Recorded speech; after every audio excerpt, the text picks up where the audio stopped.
We're happy to be partnering with Mind 24/7 on our Stuff the Bus Back to School campaign. And the focus of child mental health is more important than ever right now. And Mind 24/7 is here to meet the growing need for youth mental health in Arizona. And Jeff, last week we talked about, of course, getting back to school and everyone's getting ready. Now we're in the second day or even the second week or preparing for the first week of school. And I'll tell you, stress levels are up like anything. Right. No, you're saying this not just in, obviously children are facing their challenges, but for parents this is a unique time because they're in a situation now where last year going through remote learning and how difficult that was and the stress of keeping all the wheels together while you're dealing with your own job challenges and whatnot.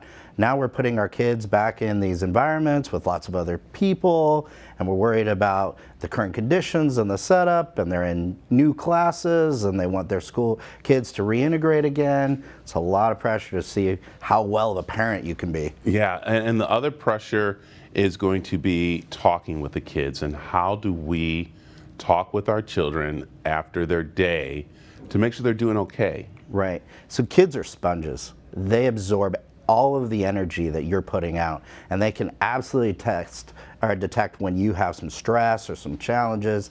And it's really important that you model the behavior that you hope they will have when they're dealing with stress and anxiety.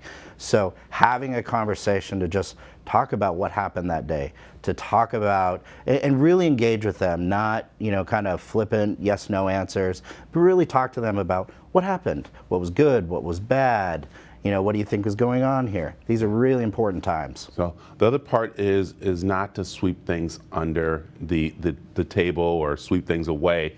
And one is saying, again, oh, well, they're a teenager, they're going through that. Or number two, it's the first week, we'll let them adjust. It's really now that they need to start listening to them.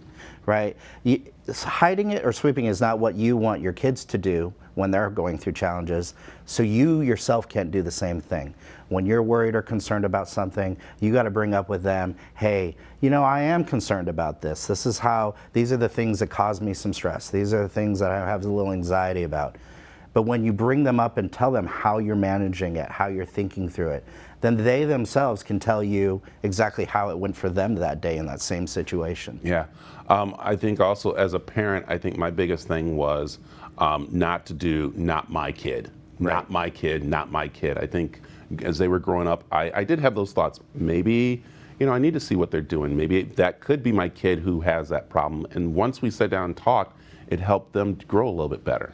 Yeah, there's this stigma that's always existed about if physically something was wrong with you, it was a part that was broken. And we're okay with go getting that part fixed. Go see that doctor and get it fixed. When it's a mental health problem, we immediately defaulted to this stigma of, well, you must not be strong enough, or you're weak, or you don't know how to handle it. And what we need to show, and I think society is doing much better at that. I think our celebrities and athletes are doing much better at this. But it's, no, let's confront this. And let's be honest, the mind is actually just one of the most important parts. Yeah. And it might be a little broken. We need to go ask for help to fix it. I like it. All right, so my tip to you, and I think we talked about the same thing, is that what I would do with my kids is that I would literally ask them how their day was, even if they blew me off. They just like to hear that, even though we might think they didn't want to, but that helps out. So what's another tip you have? Well, so what I like to do is engage with them in a way where I put everything down, put your phones down, put your tablets down, have a few minutes, and I like to ask them, what is the favorite part of your day? And just tell me about it. What made it awesome? What made it fun? And then let's figure out how we can go do more things like that in the future. Yeah. Brad, I do have one little thing. I have 3 darling little girls, but my twins today turned 6, and it's their birthday. And I promised them I would say happy birthday. So okay. This will be the thing, an example of tonight, where we will sit down, watch the video, and they'll be very excited because we'll have some art time where they'll be happy I mentioned. Okay. So happy birthday, Kimmy and Emmy. Was it Kimmy and Emmy? Yeah. So which camera do we want to go to? Where are we? Okay, where are we at? Kimmy. 3. All right, Kimmy and Emma, right? Emmy. Kimmy and Emmy. Happy birthday, and tonight you can have whatever you want. There you go, ice cream, whatever for dinner. There you go. Okay. That sounds awesome. That's what every night's like that in our house. All right. Thanks, Tell them Brad. how they can get a hold of Mind 24/7. Yeah, please go to our website, www.mind24-7.com, and come see the latest. We're ready to open our buildings here in another month, and we're pretty excited about doing this. There you go, and especially right now as we get back to school. So thank you, Jeff. Thanks a lot, Brad.